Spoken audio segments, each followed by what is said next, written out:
Matanya Rosalia itu katanya bisa berkedip. Banyak yang dengar suara tawa anak kecil di lorong Mumi yang sunyi kalau pas lagi malam hari.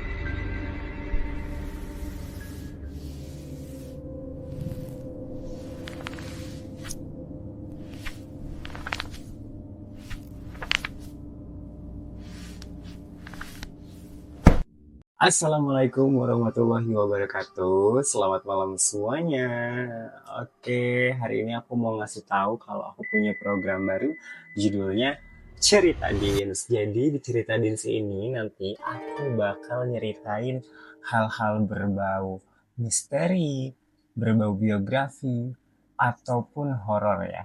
Jadi buat kalian yang baru gabung, kenalin nama aku Din dan jangan lupa subscribe YouTube aku dan juga sosmed aku ya.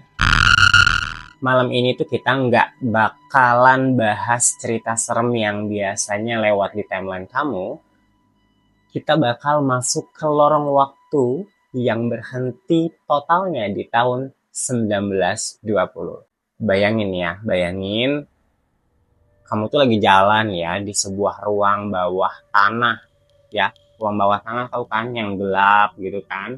Nah, pasti mencium bau-bau lembab gitu kan ya.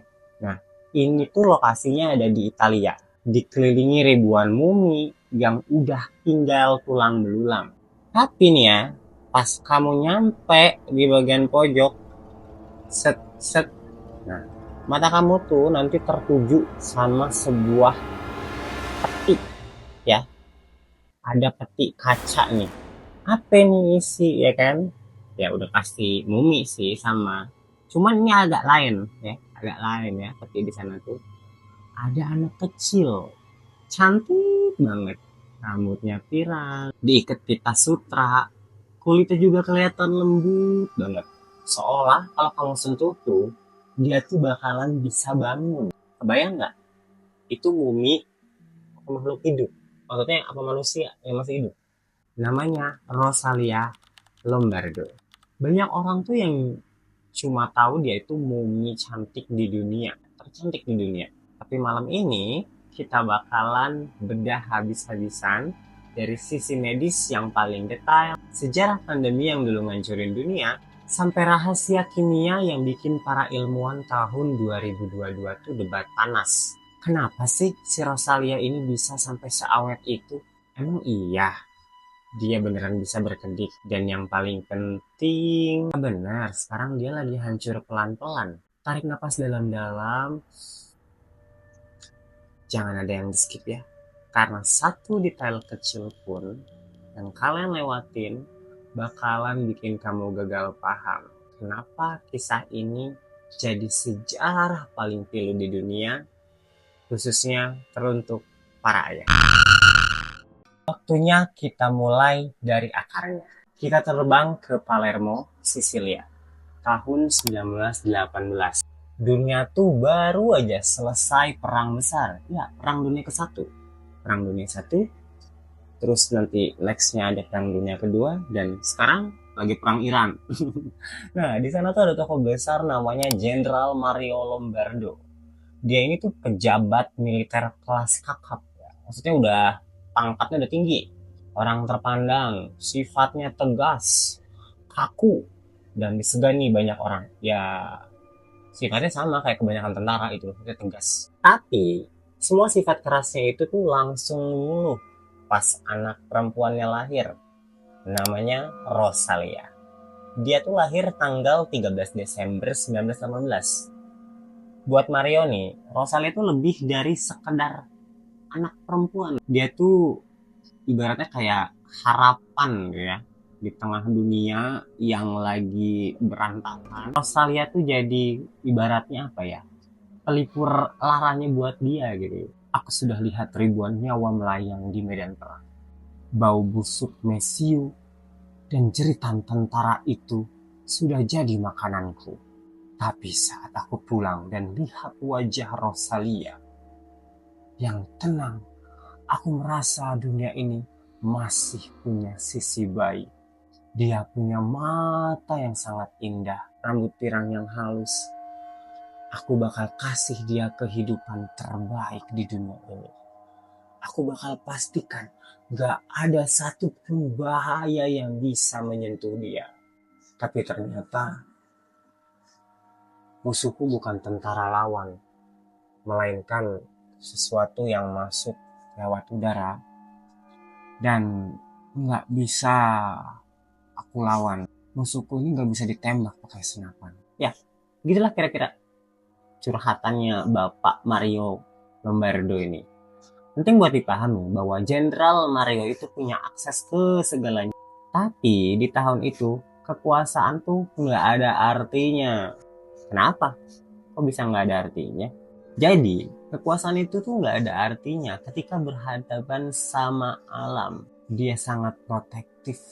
Bahkan ada catatan yang bilang kalau dia ini hampir nggak pernah biarin Rosalia jauh dari pengawasannya. Tapi tragisnya, justru keposesifan yang berlebihan ini yang bikin duka dia nanti jadi berkali-kali lipat lebih menyedihkan dan membuatnya menjadi salah satu ayah yang terhancur di dunia karena takdir harus berkata lain. Tahun 1920 itu masa yang mencekam buat orang tua. Dunia itu lagi bertekuk lutut sama pandemi flu Spanyol. Ini tuh bukan flu biasa, ini tuh virus H1N1 yang merupakan virus yang sangat ganas, terutama buat anak-anak. Kenapa sih disebut flu Spanyol? Jadi ada info yang harus kamu tahu. Jadi virus itu tuh bukan karena virusnya dari Spanyol, bukan. Tapi karena Spanyol itu adalah negara netral pas perang. Jadi media tuh bebas nulis berita soal penyakit ini. Sementara negara kayak AS dan Inggris sensor beritanya tuh biar rakyat nggak panik gitu ya kan. Jadi seolah-olah cuma di Spanyol yang parah. Padahal merata ke seluruh dunia. Rosalia itu kena flu ini pas usianya mau 2 tahun. Flu itu berkembang jadi pneumonia atau kalau bahasa yang gampang dicernanya adalah radang paru-paru parah. Tahun 1920 tuh medis itu masih belum terlalu canggih, belum kayak tahun 2026 saat ini gitu ya.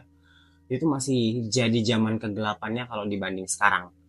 Antibiotik kayak penisilin itu baru ditemukan Alexander Fleming tahun 1928 dan baru bisa dipakai massal pada tahun 1940-an. Bayangin deh, saat itu kalau paru-paru kamu infeksi bakteri, nggak ada obat buat bunuh kumannya. Dokter pada saat itu cuma bisa kasih kompres. Bayangin, dikompres kayak orang lagi demam gitu kan, ya kasih udara seger, oksigen gitu. Dan nunggu tubuh kamu tuh menang sendiri atau ya udah meninggal gitu. Perjuangan bayi sekecil Rosalia, demam tinggi, sesak napas, karena paru-parunya terisi cairan dan nanah. Jadi dia tuh kayak setiap malamnya tuh harus berjuang. Karena keputusasaan itu tuh, Jenderal Mario panggil dokter-dokter terbaik di Italia. Tapi jawabannya sama. Kita tuh cuma bisa nunggu mukjizat aja. Karena obatnya juga belum ada. Pada tanggal 6 Desember 1920, seminggu sebelum dia ulang tahun kedua, berita buruk datang ke rumahnya Jenderal Mario Lombardo. Rosalia akhirnya menyerah. Dia meninggal di pelukan ayahnya. Di sini mental sang jenderal yang sangat tegas itu benar-benar hancur. Dia nggak bisa terima kalau wajah cantik anaknya itu harus membusuk di dalam tanah. Bayangin aja, secantik itu harus membusuk di dalam tanah, anak yang belum punya dosa meninggal cuman gara-gara medis belum bisa nyelamatin karena nggak ada obatnya. Mario yang nggak mau anaknya dikubur, dia lantas memanggil Alfredo Salavia. Ini tuh salah seorang ahli kimia dan pembalasan yang itu dianggap kayak ini adalah sebuah sihir. Salavia setuju buat bikin Rosalia abadi selama hampir 90 tahun. Karena dia ngelakuin itu jadi rahasia yang terkubur.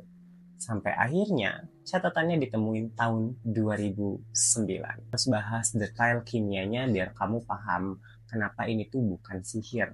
Aku lihat Jenderal Mario, dia tuh udah kayak mayat hidup tau gak sih, kayak kayak sedih. Dia tuh cuman bisa bilang, bikin dia tetap seperti itu selamanya. Aku tahu resikonya. Aku nggak pakai cara kuno Mesir yang harus keluarin isi perut karena itu bakal ngerusak estetika. Aku pakai metode injeksi lewat arteri. Satu bagian formalin untuk bunuh bakteri. Satu bagian alkohol buat ngeringin jaringan tanpa harus ngerusak struktur. Satu bagian gliserin biar kulitnya nggak pecah-pecah. Dan ada asam salisilat buat cegah jamur. Rahasia terbesarnya sih adalah garam seng atau zinc. Itu yang bakal bikin tubuh kecil ini tetap kaku seperti patung, tapi tetap terlihat seperti manusia hidup yang masih terawat. Teknik ini sangat detail. Zinc itu yang ngasih struktur supaya jasadnya nggak jadi lembek. Salafia tuh nggak cuma asal suntik, dia tuh ngitung tekanan cairan supaya nggak ngerusak pembuluh darah. Apalagi Rosalia itu masih tergolong bayi yang sangat halus. Hasilnya sempurna. Rosalia ditaruh di katakombe Capucin di sebuah kapel kecil. Dan sejak hari itu, dia jadi pusat perhatian dunia. Banyak yang gak percaya dia itu manusia, sampai-sampai mencuri perhatian banyak turis. Dan ada teori yang bilang kalau itu tuh cuman boneka, bukan manusia.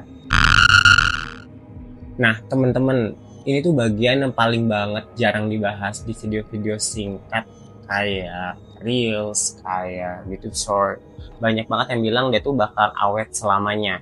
Tapi di akhir tahun 2022, tim Human Embalming Project ngeluarin laporan yang cukup mengejutkan. Ternyata keajaiban Salafia ada batasnya. Jasad Rosalia sekarang itu lagi mengalami kerusakan atau degradasi progresif. Kalau kamu bandingin foto Rosalia tahun 2008 dibanding foto tahun 2022, ada perbedaan yang sangat mencolok. Wajahnya Rosalia ini mulai mengalami oksidasi dan dehidrasi berat. Warnanya mulai menggelap. Jadi mulai dari struktur wajahnya tuh mulai menyusut gitu kayak yang asalnya. Jadi ilmuwan bilang peti kaca nitrogen yang selama ini dianggap solusi terbaik ternyata sepenuhnya berhasil nahan proses alam dalam jangka panjang. Tapi oksigen tetap masuk lewat celah mikroskopis dan panas dari lampu-lampu kamera turis itu yang mempercepat kerusakan itu. Tahun 2009 dia emang dipindahin ke peti baru, tapi kerusakannya udah dimulai. Kita harus jujur ke publik, Sleeping Beauty ini sekarang sebenarnya lagi berjuang buat nggak hilang ditelan sama waktu. Nggak lengkap deh kalau kita nggak bahas sisi horor yang bikin orang merinding di sana. Pertama, matanya Rosalia itu katanya bisa berkedip. Ada video yang nunjukin matanya kebuka dikit terus nutup lagi. Tapi yang namanya ilmuwan pasti bahasnya soal sains ya. Dia tuh bilang kalau itu tuh cuma ilusi optik karena cahaya matahari yang sudutnya berubah. Tapi buat penjaga katakombe itu tuh beda cerita coy. Banyak yang denger suara tawa anak kecil di lorong bumi yang sunyi kalau pas lagi malam hari. Ada juga yang cerita soal aroma bunga mawar yang segar yang tiba-tiba muncul di depan petinya kayak angin yang datang terus wangi mawar itu kecium gitu loh. Padahal tempat itu tuh baunya cuma debu dan tanah kering. Ya namanya juga tempat mumi. Terus ada isu mumi palsu. Tapi ingat, hasil CT scan ngebuktiin kalau organ di dalam kayak otak dan paru-parunya Rosalia itu masih ada di dalam sana. Dia tuh bukan boneka, dia adalah manusia yang dipaksa tetap ada karena cinta yang terlalu besar dari ayahnya. Jadi apa kesimpulannya? Kisah Rosalia Lombardo itu pertemuan antara cinta seorang ayah yang luar biasa besarnya, tragedi pandemi yang gak bisa dilawan ya namanya juga alam, dan ambisi sains yang coba ngalahin takdir. Dia adalah pengingat buat kita semua kalau namanya di dunia ini tuh gak ada yang benar-benar abadi gitu. Bahkan Sleeping Beauty pun akhirnya harus menyerah sama waktu. Kalau menurut kamu apakah yang dilakuin sama Jenderal Mario itu benar atau harusnya dia tuh biarin Rosalia beristirahat dengan tenang? Jadi tulis aja lah pendapat kamu di bawah, kita diskusiin bersama-sama. Makasih yang udah mau dengerin cerita Dins malam ini. Sampai ketemu di cerita Dins berikutnya. Jangan lupa subscribe, jangan lupa share, jangan lupa komen. Bye-bye.